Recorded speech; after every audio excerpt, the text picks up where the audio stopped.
Symptoms आने शुरू हो जाते हैं, वो फिर हम देखते हैं।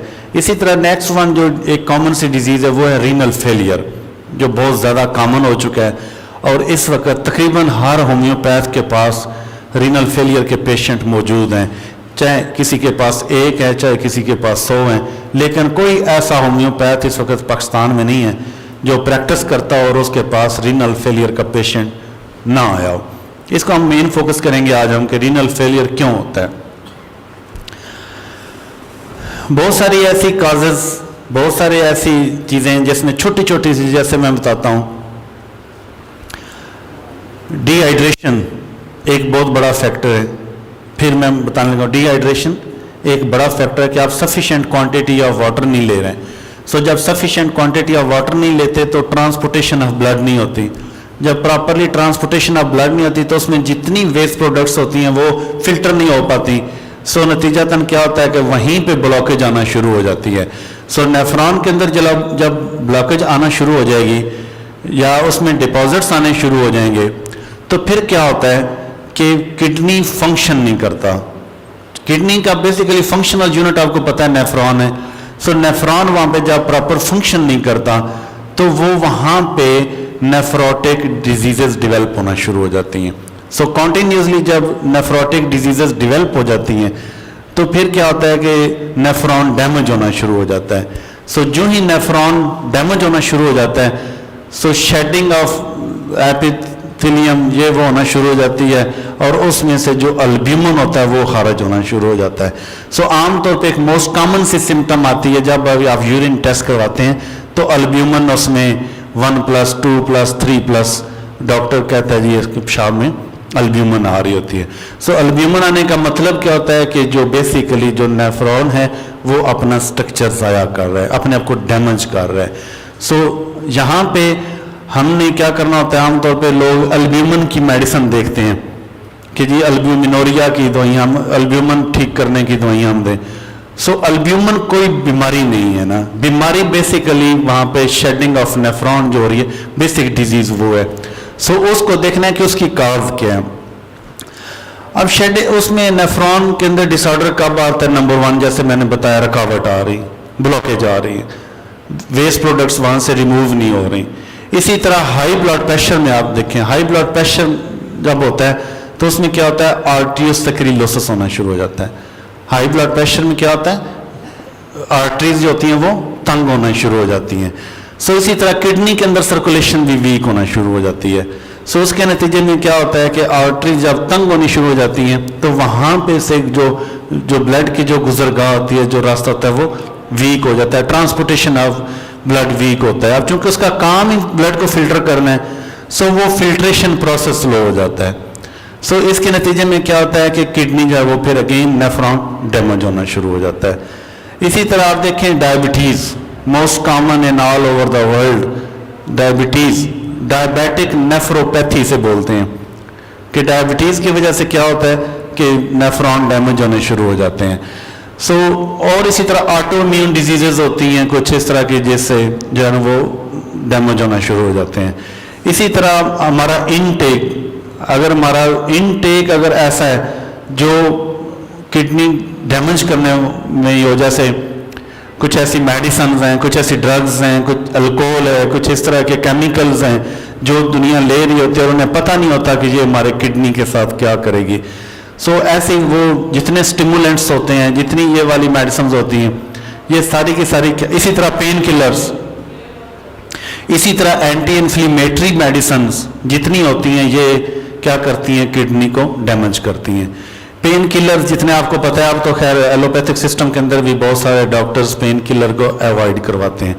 सो अब आ गया वक्त कि आपको पेन हो रहा है तो आप बजाय इसके कि पैनाडोल खाएं, पैरास्टामोल खाएं, डिक्लोफेनिक खाएं, आप ऐसा करें कि किसी फिजियोथेरापिस्ट के पास चले जाएं।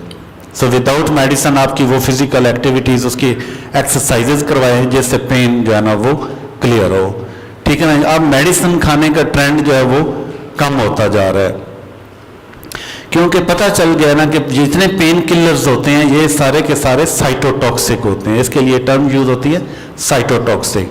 सो इनकी साइटोटॉक्सिक एक्टिविटी की वजह से अब अच्छे जो प्रोफेसर हैं वो पेन किलर्स की तरफ नहीं जाते, बहुत अगर मजबूरी हो।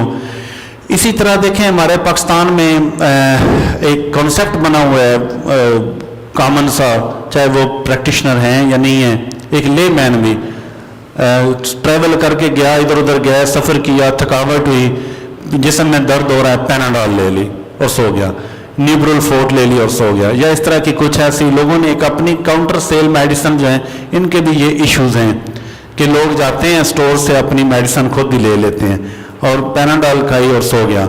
ये सारे के सारे लीवर और किडनी को डैमेज करते हैं, पैरेन्काइमा ये डैमेज करते हैं। इसी तरह कुछ ऐसे नाम नहाद मेडिसिन्स, कुछ ऐसे सो कॉल्ड फार्मूलाज, चाहे वो पर्सन टू पर्सन आ रहे हों, चाहे वो किसी सिस्टम के थ्रू आ रहे हों, चाहे वो कुछ अपने रवायती आ रहे हों, हमेशा अवॉइड करना चाहिए। कोई पता नहीं होता उनमें कौन सा ऐसा केमिकल रिच इन है जो वो वहाँ से फिल्टर ही नहीं होगा। जैसे मैंने पहले अर्ज किया कि ब्लड के अंदर ये क्या चीज़ फिल्टर करता है, वेस्ट प्रोडक्ट्स को, केमिकल्स को, ड्रग्स को, टॉक्सिन्स को, इसी तरह चीज़ों को ये फिल्टर करता है। होता क्या है कि कई ऐसी आपकी नुस्खा साजी जिसमें वो वक्ती तौर पे उस किसी भी मर्ज के लिए आपको बहुत फ़ायदा दे रही हो, लेकिन उसके अंदर केमिकल कॉम्पोजिशन में वो वाली अगर उसकी सफिशेंट वो नहीं है उसकी मिकदार, तो वो साइटोटॉक्सिक हो जाएगी, नतीजतन किडनी जो है वो डैमेज हो जाता है। इसी तरह जब डैमेज होता है तो इसकी डिफरेंट स्टेजेस होती हैं। स्टेज 1 के अंदर क्या होता है कि एज वेल एज कोई सिम्टम नहीं होती, पेशेंट की एज सच सिम्टम्स कोई नहीं होती।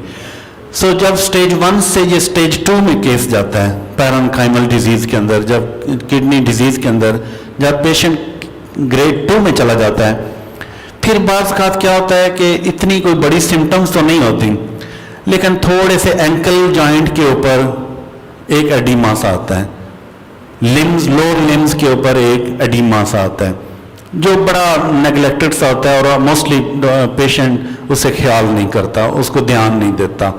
आम तौर पे इसमें यह होता है कि चलें जी वो पेशेंट ने रेस्ट की, लोग एक इसमें मिथ बना लेते हैं, वो देखें जी हम सफ़र करते हैं तो एडिमा आता है, बाकी रेस्ट करते हैं ठीक हो जाता है। ये किसी हद तक बात ठीक है, लेकिन इसको हर वक्त ठीक कहना ये ठीक नहीं है। अगर किसी ऐसा पेशेंट जो आपको मिले और उसको थोड़ा सा ट्रैवल करने से, थोड़ा सा बैठने से अगर गिट्टों के ऊपर बहुत सारी स्वेलिंग आ जाती है, लोअर लिम्ब पे एडिमा आ जाता है, तो इट्स ओके, समझ आती है एक बात की कि ये कॉन्टिन्यूसली ग्रेविटी की वजह से हो गया, लेकिन फिर भी आप उसको डॉक्टर की तरफ रेफर करें, उसका चेकअप करवाएं। इसी तरह जब यहाँ से केस निकलता है तो ग्रेड 3 में चला जाता है। ये भी ग्रेड 1, ग्रेड 2 ये सारे इजीली सेटल हो जाते हैं। मसलन ग्रेड 1 और ग्रेड 2 में क्या होता है कि कोई डाइटरी डिसऑर्डर होता है, फिजिकल एक्टिविटीज़ नहीं होती, आप अपने इनटेक ठीक करें, सॉफ्ट ड्रिंक से बचें और पेशेंट को एडवाइस करें कि अपनी डाइट का ख्याल रखें और वॉक करें। इसी तरह जब ग्रेड 3 में पेशेंट चला जाता है तो ये भी क्योरेबल होता है, ये भी काफ़ी हद तक ठीक होने वाला होता है। और यहाँ पे क्या होता है कि सिम्टम्स अपीयर होने शुरू होते हैं। नंबर 1, पेशेंट समझता है कि सफिशिएंट क्वांटिटी ऑफ यूरिन नहीं हो रही, यूरिन आउटपुट कम होना शुरू हो जाता है और बदले में बॉडी के अंदर स्वेलिंग, एडिमा जो होता है वो बढ़ना शुरू होता है। और इसमें क्या होता है कि लोअर लिम्ब और एंकल जॉइंट और इसी तरह ये फेस के ऊपर एक स्वेलिंग सी आनी शुरू हो जाती है। आपने देखा होगा कि कई मरतबा जो फेस के ऊपर जो लोअर लिड होते हैं वो स्पेशली इसमें इन्वॉल्व हो जाते हैं, कैविटीज़ जो होती हैं वो इन्वॉल्व हो जाती हैं। यहाँ पे भी पेशेंट को जो है ना वो अपने रूटीन एग्जामिनेशन करवाना चाहिए। और जो इसमें वेरी इंपॉर्टेंट जो इसमें टेस्ट होता है वो मस्ट करवाना चाहिए पेशेंट का, और उसे कहते हैं RFTs, एंड यूरिन RE। अब RFTs के डिफरेंट इसमें क्या होता है, ब्लड यूरिया आता है, सीरम क्रेटिनिन आता है, और बहुत सारी लैब्स इसके अंदर और भी टेस्ट करके देती हैं। यूरिक एसिड भी इसी में कंसिडर करते हैं, लेकिन आम लैब्स जो हैं वो यूरिक एसिड को अलग। तो यहाँ पे RFT के अंदर यूरिया जो होता है, यूरिया की जो नॉर्मल वैल्यू होती है वो होती है 10 to 50 मिलीग्राम पर डेसीलीटर, 10 to 50। हमेशा रिपोर्ट्स को स्टडी किया करें, ज़रूर देखा करें। यूरिया की नॉर्मल वैल्यूज़ क्या होती हैं? 10 to 50, यानी 10 से ऊपर होना चाहिए और 50 मिलीग्राम पर डेसीलीटर से ये कम होना चाहिए। इसी तरह अगर आप क्रेटिनिन को देखें, क्रेटिनिन बेसिकली फंक्शनल टेस्ट है इसका, और ये होता है 0.1 से 1.2 और 3 मिलीग्राम पर डेसीलीटर। आमतौर पे लैब्स के 1.3 है, कुछ के स्टैंडर्ड्स 1.5 तक एक्सेप्टेबल होते हैं। बहरहाल जो मोस्टली लैब्स हैं वो इसको 0.1 से लेके 1 से लेके 1.2 तक जो है वो नॉर्मल कंसीडर करती हैं। इसी तरह मैं आपको और बात बताऊँ, थोड़ा सा ये जो वेदर होता है ना, जब गर्मी का मौसम होता है तो थोड़ी सी वैल्यूज इसकी बॉर्डर लेवल पर रहती हैं due to the scanty urine. आपने पानी पिया और पसीना बहुत ज़्यादा आ गया और इस तरह करके पानी वहाँ पर ज़्यादा खारिज हो गया और थोड़ा सा ये बॉर्डर लेवल पर रहती है, लेकिन फिर भी इसको अपनी लिमिट्स में रहना चाहिए। इसी तरह यूरिक एसिड आप देखें तो मेल के अंदर यूरिक एसिड जो है इसकी नॉर्मल वैल्यू 4 to 7 मिलीग्राम पर डेसीलीटर होता है, और फीमेल के अंदर इसका 3 से 5 मिलीग्राम पर डेसीलीटर होता है। ये इसकी नॉर्मल वैल्यूज़ हैं। अच्छा, यूरिन को अगर आप देखें, यूरिनारी के अंदर इसमें प्रोटीन नील होनी चाहिए, प्रोटीन नहीं आनी चाहिए, पस सेल्स नहीं होने चाहिए, आरबीसीज नहीं होने चाहिए, इसी तरह क्रिस्टल्स नहीं होने चाहिए। डिपॉजिट्स जब आप देखते हैं तो वो नील होना चाहिए, नेगेटिव होना चाहिए। इसी तरह इसमें जो एपिथेलियल सेल्स हैं वो नील होने चाहिए, इसी तरह क्रिस्टल्स नील होने चाहिए। इसी तरह इसमें WBC 0 to 0.1 एक्सेप्टेबल है, इससे ज़्यादा नहीं होने चाहिए। शुगर इसमें नील होनी चाहिए। अब आप देखें, जब आप यूरिनारी की रिपोर्ट देखते हैं तो उसका यूरिन कलर वो लिखा होता है ऊपर, तो it should be mild pail colour, ठीक है ना, लाइट सा पेल कलर होना चाहिए, टर्बिड नेगेटिव होना चाहिए, उसमें कोई नहीं होनी चाहिए। इसी तरह आपको से डिपॉजिट्स देखें तो डिपॉजिट्स नील होने चाहिए। अगर डिपॉजिट्स पॉजिटिव आ रहे हैं तो इसका क्या मतलब होगा? जैसे मैं सिंपल सा टेस्ट है ना, यूरिन आ रही, यहीं पे देख के बता सकते हैं कि पथरी बन रही है कि नहीं बन रही। पेशेंट के अगर डिपॉजिट्स पॉजिटिव आ रहे हैं तो इसका क्या मतलब हुआ कि इस पेशेंट के अंदर जो पथरी बनने का रुझान है वो अब बन चुका है, अगर वो पॉजिटिव आ रहा है। अगर वो नेगेटिव आ रहा है तो इसका मतलब यह है कि पथरी बनने का रुझान नहीं है।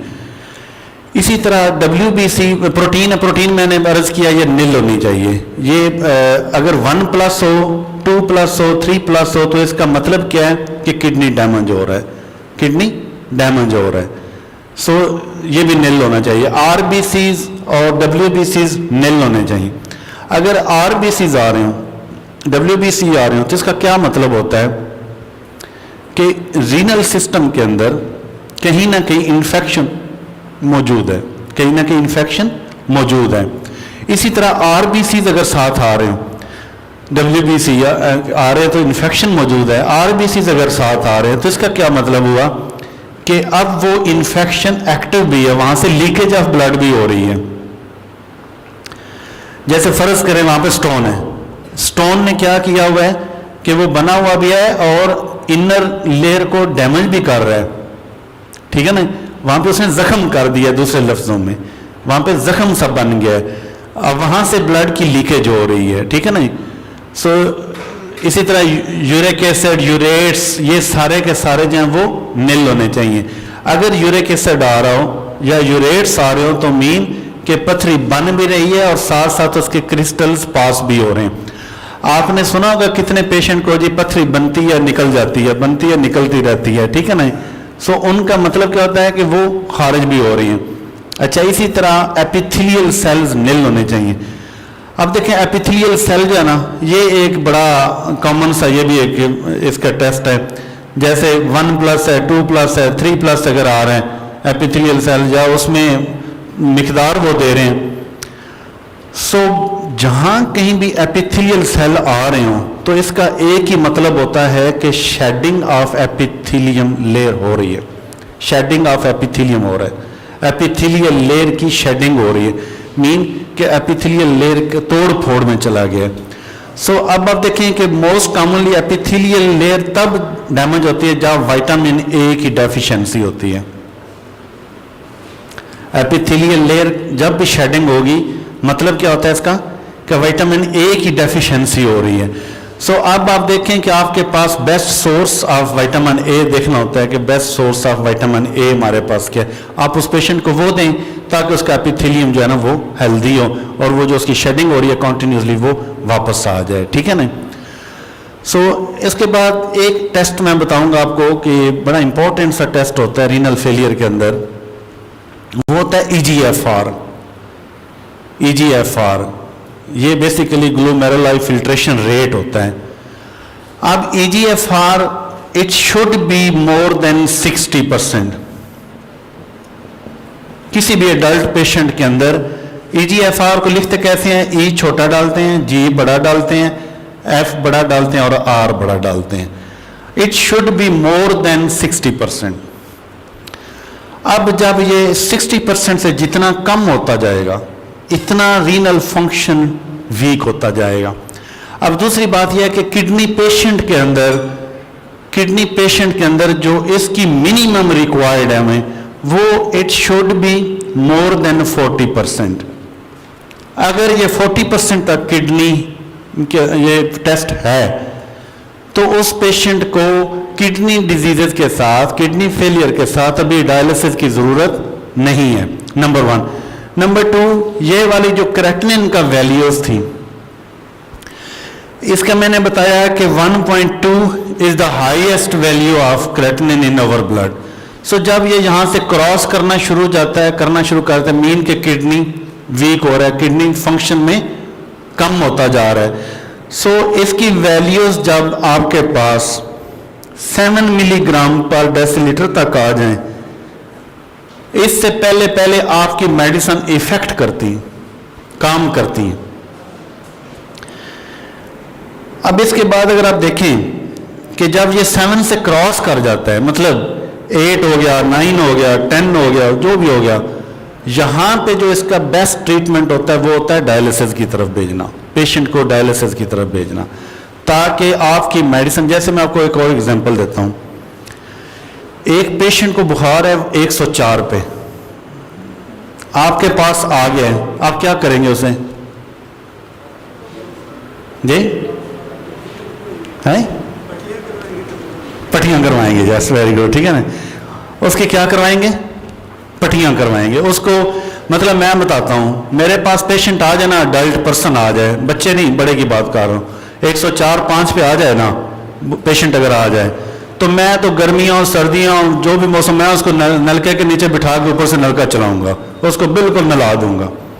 अब देखिए इसमें क्या होगा, ज्यादा से ज्यादा नमूनिया हो जाएगा, लेकिन उस 104 और 5 फीवर के ऊपर जो ब्रेन डैमेज हो जाएगा वो इनक्योरेबल है, वो ठीक नहीं होगा, वो ठीक नहीं होगा। उसका क्या करेंगे? उसको टब में फेंक देंगे। उसमें क्या होगा कि एकदम उसका टेम्परेचर लेस देन 100 होगा। सो जो ही लेस देन 100 होगा तो आपकी दवाई काम करेगी, वरना एलोपैथिक सिस्टम के अंदर भी कोई ऐसी दवा नहीं है जो 105 पे बुखार हो और उसको वो दवाई दे ठीक हो जाए, ऐसा नहीं होता। वो भी क्या करेंगे? नहला देंगे, ठीक है ना। मीन कि मेडिसिन को काम करने के लिए एक खास एटमॉस्फेयर की जरूरत होती है, इंटरनल एटमॉस्फेयर की जरूरत होती है। जैसे हमारी नॉर्मल फिजियोलॉजी जो है वो किस पीएच पे चलती है? 7 पे, ठीक है ना जी। अब अगर आप 7 से नीचे होते जाएंगे तो अल्कलाइन होते जाएंगे, ऊपर चलते जाएंगे तो एसिडिक होते जाएंगे, ठीक है ना।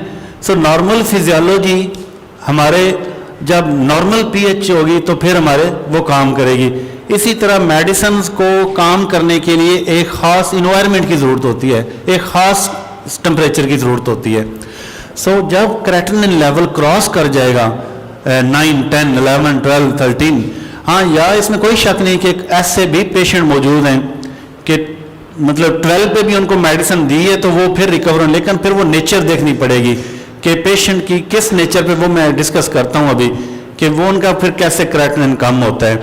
अदरवाइज आपने क्या करना है, उसका डायलिसिस करवाना है और डायलिसिस पे जा, अच्छा पेशेंट को डायलिसिस समझाना भी बड़ा मुश्किल काम है और ये हमारा ही काम है कि उनको हम आसान बताएं। नुसरत फतेह अली खान को सब जानते हैं, कितने साल वो डायलिसिस पे रहे? 22 ईयर्स डायलिसिस पे लाइफ गुजारी उन्होंने। सो डायलिसिस को समझना भी बड़ा ज़रूरी है। डायलिसिस में मतलब आमतौर पे एक टर्म यूज़ होती है हमारे यहाँ, चलो जी फलाना बंदा गुर्दे धोआन गया आपने ना, गुर्दे वाश करान गया ना, यही कहते हैं ना जी, गुर्दे वाश कराओ, गुर्दे धोआओ जी आपने। अब ये धोने का मतलब ये नहीं है कि गुर्दों को जाना है, उन्होंने निकालना है और वो सर्फ एक्सल वाली टाकी लेनी है और वो मशीन के अंदर डाल के उसको धोना है सर्फ एक्सल, ऐसा नहीं होता ना। गुर्दे वाश करने का मतलब क्या है, डायलिसिस का मतलब क्या है कि आपका ब्लड एक साइड से जा रहे हैं ग्रेजुअली, उस मशीन के अंदर जा रहे हैं, मशीन उसमें से यूरिया, यूरिक एसिड और क्रेटिनिन को अपने पास रख लेती है और उससे पाक ब्लड अगेन आपको वापस लग रहा होता है। सो वो घंटा 2-2.5 में क्या होता है कि आपका टोटल जो 4 to 5 लीटर ब्लड होता है वो क्या होता है कि अब यूरिया, क्रेटिनिन और यूरिक एसिड से पाक ब्लड जो होता है अगेन बॉडी के अंदर सर्कुलेट कर रहा होता है। So this is called dialysis. अच्छा फिर कुछ टर्म्स होती हैं जी, देखें जब एक बंदे ने डायलिसिस करवाना शुरू कर दिए तो वो बंद नहीं होते। अब जाहिर है जी वो कैसे बंद होंगे जब हमने वेट कर करके और किडनी को किसी खाते का नहीं छोड़ के हम डायलिसिस पे जाएंगे तो लाइफ टाइम डायलिसिस पे रहेंगे। सो राइट टाइम पे राइट डिसीजंस होते हैं, वो फतह का सबब बनते हैं, वो हमें मायूसी नहीं होने देते हैं। कितने ऐसे पेशेंट्स हैं जिनका हमने शुरू में डायलिसिस करवाया है और आज वो बगैर डायलिसिस के गुजार रहे हैं ज़िंदगी अपनी, कई सालों से गुजार रहे हैं, दोबारा डायलिसिस उनका नहीं हुआ। लेकिन आम कॉन्सेप्ट क्या है कि देखें जी वो जिस दिन गुर्दा दौड़ना शुरू हो गया ना उस तो पीछे ये ठीक नहीं होना। सो उस नौबत पे पेशेंट को नहीं लेके जाना चाहिए और उसको भी एजुकेट करना चाहिए और समझने की ज़रूरत होती है कि किडनी कब हम किस वक्त हम डायलिसिस की तरफ जाएं, ठीक है ना। सो इसी तरह मैंने बोला कि EGFR अगर पेशेंट किडनी पेशेंट का EGFR 40 तक है, लेस देन 40 एक्सेप्टेबल नहीं है, इससे जितना नीचे होता जाएगा किडनी उतना एडवांस डिजीज में चलता जाएगा, ठीक है ना, उतना अपना उसका जो उसके स्टेज है वो आगे निकलती जाएगी। सो नेक्स्ट वन आ जाती है 4th ग्रेड में। 4th ग्रेड में क्या होता है, पेशेंट के अंदर सिम्टम्स आ जाते हैं, जैसे पेल होना शुरू हो जाएगा, HB कमी होनी शुरू हो जाएगी, थोड़ी सी वॉमिटिंग होनी शुरू हो जाएगी, नौजिया सा होना शुरू हो जाएगा, सांस फूलना शुरू हो जाएगा, एडिमेटस होना शुरू हो जाएगा, यूरिन आउटपुट कम होना शुरू हो जाएगा, ब्लड प्रेशर बढ़ना शुरू हो जाएगा। उसके चेहरे और हाथों से पता चलेगा कि क्या मसला है, इसको बड़ी खून की किल्लत हो रही है, पेल सा हो रहा है। सो पफी सा होना शुरू हो जाएगा, पफी फेस जिसे आपने देखा है। सो ये सारे सिम्टम्स जो होते हैं वो उसके 4th ग्रेड में होते हैं। अब यहाँ तक भी अगर पेशेंट को प्रॉपर एजुकेट किया जाए, प्रॉपर मेडिसिन दी जाए, प्रॉपर उसका किया जाए तो पेशेंट यहाँ पे भी वापस आता है। उसके बाद होता है 5th grade. So this is called ESRD।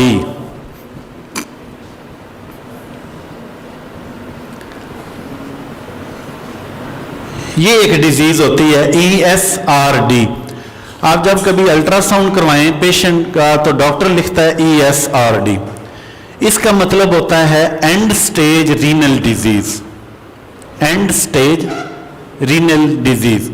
सो यहाँ पे मतलब क्या होता है कि पेशेंट के अंदर पैरेन्काइमा जो होता है वो तकरीबन लॉस कर चुका होता है। यहाँ पे उसका जो कलेक्टिव सिस्टम होता है वो ऑलमोस्ट लॉस कर चुका होता है और यहाँ पे पेशेंट के पास कंजर्वेटिव ट्रीटमेंट बचता है और यहाँ पे पेशेंट को डायलिसिस मस्ट होना चाहिए। डायलिसिस के बगैर उसकी लाइफ नहीं सस्टेन रहती। और फिर हम देखेंगे कि होम्योपैथी के लिए अगर हम डायलिसिस के साथ साथ अगर पेशेंट के अंदर उसके सिम्टम्स और उसकी कोई ऐसी एटियोलॉजिकल फैक्टर्स ना हो तो फिर हम कैसे इसको सर्वाइव करवाएं। लेकिन मोर देन 90% पेशेंट यहाँ पे डायलिसिस पे अपनी लाइफ गुजारता है जितना भी हो। या दूसरा इसमें क्या होता है, ट्रांसप्लांट पे जाता है। एंड स्टेज रीनल डिजीज के अंदर एज ए फिजिशियन हमारा क्या हक बनता है, जैसे पेशेंट अगर अंडर 40 है तो मैं उसको पहले कहता हूं कि आप डायलिसिस कर अपना ट्रांसप्लांट करवाएं। अगर पेशेंट की एज 50, 60 प्लस हो चुका है तो अब मैं उसे मशवरा देता हूं कि आप ट्रांसप्लांट ना करवाएं, आप डायलिसिस पे रहें। और अपने देखें डायलिसिस में फिर क्या होना वही है जो चीज़ें तंग कर रही हैं। जो पानी जमा हो जाता है वो निकल जाता है, जो यूरिया क्रेटिनिन यूरिक एसिड बढ़ा होता है वो निकल जाता है। सो हमने क्या करना होता है, उस पेशेंट की जो सर्वाइवल होती है वो मेंटेन रहती है। सो 60 प्लस पे जाके वो ट्रांसप्लांट करवाना हमारा, चूंकि आपको पता है पहले हमारा जो लाइफ स्पैन था पाकिस्तान का वो था 60, फिर ये 63 हो गया, फिर कुछ अभी जो वो 65 पे हो गया। आजकल जो डॉक्यूमेंटेड है हमारा लाइफ स्पैन माशाल्लाह पहले से बेस्ट हो गया है। वैसे तो अभी इन्होंने लिखना शुरू किया 69, पाकिस्तान का जो इस वक्त जो लाइफ स्पैन है वो कितना हो गया 69, लेकिन जो जेन्युइन है वो 71 हो चुका है इस वक्त।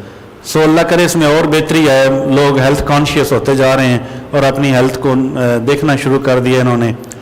सो अगर एक पेशेंट ही आपके पास 60-65 पे आया हुआ है और वहाँ पे डायलिसिस बेस्ट है एज कंपेयर टू उसका जो है वो ट्रांसप्लांट। फिर एक और बात होती है कि यहाँ पे एंड स्टेज रीनल डिजीज में पहुँचते पहुँचते पेशेंट अपनी जर्नल हेल्थ को बहुत खो चुका होता है। जैसे फर्ज करें आमतौर पे किडनी पेशेंट हुआ, सबसे पहले तो हमारे कॉन्सेप्चुअली क्या होता है कि लोग अपना कोई दम दरूद करते हैं, अपना कोई टोटका करते हैं। सो टोटकों से अगर केस ठीक नहीं होता तो पेशेंट मोस्टली दम पे चले जाते हैं, जी आप 3 इतवार ये करवा लें तो ये हो जाएगा, ये तो इस तरह करके चक्कर में फिर उसके बाद केस ठीक नहीं होता और सिम्टम्स बढ़ रही होती हैं तो फिर पेशेंट जो होता है वो नेक्स्ट वन चला जाता है किसी ना किसी एलोपैथिक सिस्टम के पास चला जाता है। तो वहाँ पे पता चलता है जनाब क्रेटिनिन 12-13 हुआ है, तो वो तो बल्कि डॉक्टर मरीज की तरफ देखते भी नहीं, कहते हैं जाओ भी डायलिसिस करवाओ। अब डायलिसिस का खौफ वैसे ही हमें बहुत बड़ा होता है ऑलरेडी, क्योंकि कॉन्सेप्ट ही नहीं होता। जब डायलिसिस या ट्रांसप्लांट का डॉक्टर मशवरा देता है तो फिर पेशेंट दौड़ता है किसी ना किसी और सिस्टम की तरफ। जैसे फर्ज करें किसी हकीम की तरफ दौड़ा, किसी होम्योपैथ की तरफ दौड़ा, तो वहाँ पे वो लोग फिर आगे भी यही चक्कर होता है कि जी मतलब कुछ ऐसे टेस्टिमोनियल लोगों के पास होते हैं तो वो सब पे अप्लाई होना शुरू हो जाते हैं। तो वो यही आता है कि जी टेंशन ही नहीं है, 3 महीने का ट्रीटमेंट है, ये लें 4 महीने का। सो होता क्या है कि वहाँ पे जस्ट मैनेजमेंट हो रही होती है। जैसे फर्ज करें आपके पास रीनल फेलियर का आया, पेशेंट एडवांस स्टेज में है, वॉमिटिंग हो रही है, आपने उसे मेडिसिन दी, वॉमिट रुक गई। अब ये पहला सेटिस्फैक्ट्री फैक्टर है कि पेशेंट सेटिस्फाई हो और आपके पास दोबारा है। फिर इसी तरह चलते चलते फिर लोग होता क्या है कि 2-4 साल इस तरह गुजर जाते हैं। इतने में क्या होता है कि कार्डियक इश्यूज भी आ चुके होते हैं, लिवर इश्यूज भी आ चुके होते हैं, चूँकि RBCs मैंने बताया वो एरिथ्रोपोएटिन होता है वो भी नहीं बन पा रहा होता, हार्मोन नहीं बन पा रहा होता, और इसी तरह पैराथायराइड हार्मोन भी नहीं बन पा रहे होते।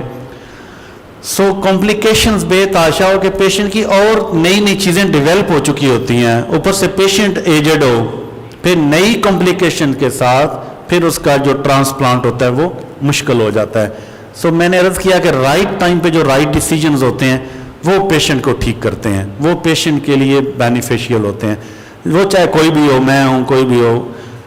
अच्छा, सो अगर पेशेंट लेस देन 50 है, हेल्दी है और उसका एंड स्टेज रीनल डिजीज़ आ गया, मैंने 6 साल के बच्चे भी पेशेंट देखे हैं एंड स्टेज रीनल डिजीज़ के, 5 साल के बच्चे भी मैंने देखे हैं, और मेरा फिर उनके लिए फिर एक ही मशवरा होता है कि आप जाएं उनका ट्रांसप्लांट करवाएं ताकि बाकी जो लाइफ है बच्चे की वो हेल्दी गुजरे। सो इस तरह करके आपने पता है सर्जरी की दुनिया के अंदर जो सबसे बड़ी बुक है उसका नाम क्या है, the textbook of surgery by Bailey and Love, आपने सुनी होगी, ये बहुत बड़ी एक बुक है। तो वो प्रीफेज में लिखता है कि बहुत बड़ा सर्जन होता है, ये बहुत बड़ा नाम है इसका, ये यूरोप के अंदर, तो उसे बड़ा सर्जन माना जाता है। तो उसे किसी ने पूछा कि आपने ज़िंदगी में कितने ऑपरेशन किए हैं कि आप इतने बड़े सर्जन बन गए, कितने ज़्यादा ऑपरेशन किए? तो उसने मुस्कुरा के जवाब दिया कि नहीं, मैंने कोई बहुत ज़्यादा ऑपरेशन नहीं किए, हाँ मुझे इतना पता है कि मैंने इस जगह पे ऑपरेशन नहीं करना, ये चीज़ मुझे बहुत बड़ा कर गई है, दुनिया में फेमस कर गई है, कि मुझे ये पता होता है कि मैंने यहाँ पे जो अपना वो जो नाइफ है ना उसको नहीं चलाना। सो बड़ा होम्योपैथ वही होगा जिसको ये पता होगा कि ये मेडिसिन या इस मरीज़ को यहाँ पे मैंने मेडिसिन नहीं देनी, इसको मशवरा देना है, और इसको मशवरा नहीं देना, इसको मेडिसिन देनी है। सो इस बात को अंडरस्टैंड करना इंतहाई ज़रूरी है। अब हम आते हैं ज़रा थोड़ा सा इसके स्टोन से शुरू कर लेते हैं कि हम इसको कैसे मैनेज करते हैं।